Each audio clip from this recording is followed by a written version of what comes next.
When I was 7 years old, I was held hostage for an hour and had to be rescued by SWAT. And this is my story. My dad had been mentally ill for a few years, and it had gotten really bad.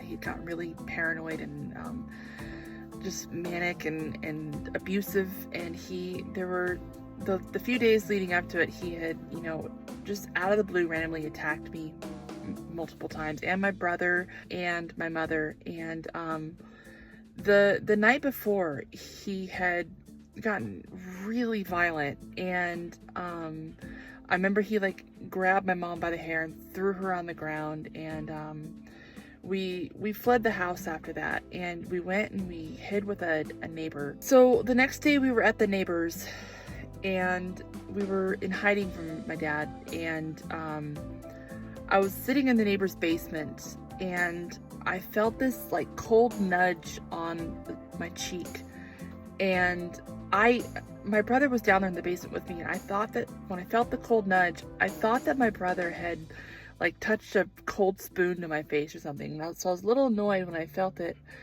and then I turned and I faced to see what it was that had touched my face, and I realized I was staring down the barrel of a shotgun, and it still hadn't clicked to me what was going on. I realized it was a gun, but I thought someone's joking around, someone's trying to scare me.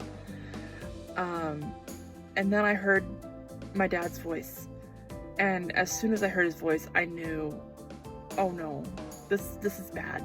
I'm in trouble. This is really bad. I was 7 years old when that happened. I'm now 34 years old, so it was almost 30 years ago that happened. And now I've just written a book all about that experience and many more. And so I'm starting to share those stories on here, hoping that you and others will see these stories and want to hear my whole story. So check out my book now on Amazon.